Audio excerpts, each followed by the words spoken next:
जनसंवाद न्यूज, सत्य आणि विश्वासाची बातमी। लाडकी बहीण योजनेसाठी आपल्या खात्याचा निधी इतर विभागात वळवल्याबाबत राज्याचे सामाजिक न्याय मंत्री संजय शिरसाट यांनी नाराजी व्यक्त केली होती।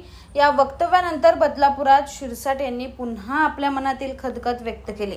तुम्हाला तर माहितीच आहे माझ्यावर किती अन्याय झालाय। मला तर मलबार हिल भागात बंगलाही मिळाला नाही, पण मी 72व्या मजल्यावर राहतो आणि आज इथून झोपडपट्टी बघतो, ज्या झोपडपट्टीतून मी आधी मोठ्या इमारती पाहायचो, असं म्हणत आपलं स्वप्न पूर्ण करण्याची ताकद डॉक्टर बाबासाहेब आंबेडकरांनी दिल्याचं संजय शिरसाट म्हणाले।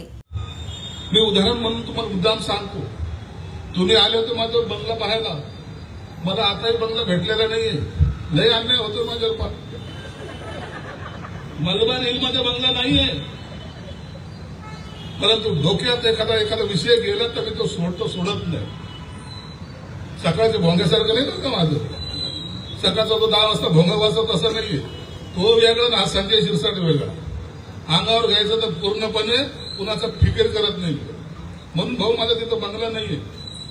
परंतु एक स्वप्न मी पाहिलं होतं, ज्या झोपडपट्टीतून मी उंच उंच बिल्डिंग पाहायचो ना, मी अशा ठिकाणी घर घेतलंय की आता लोक माझं घर पाहायला पाहतात, मारवर करावं लागतं। तुम्हाला सर्वांना माहिती 72व्या मजल्यावर राहतो मी मुंबईमध्ये, बॉम्बे सेंट्रलला राहतो, जगाला सांगतो का करू नये।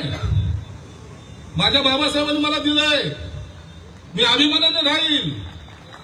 मी तुमच्या घराकडे पाहत होतो, आता तुम्ही माझ्या घराकडे पहा। ही ताकद निर्माण केली पाहिजे।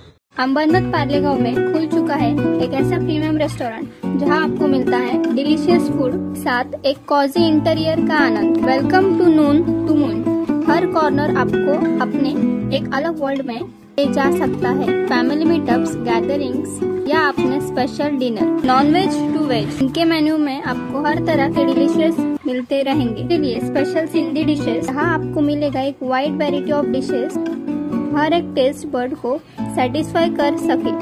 जनसंवाद न्यूज, सत्य आणि विश्वासाची बातमी। आजच सबस्क्राइब करून बेल आयकॉनला क्लिक करा आणि पहा ताज्या घडामोडींचा अचूक अंदाज आपल्या मोबाईलवर।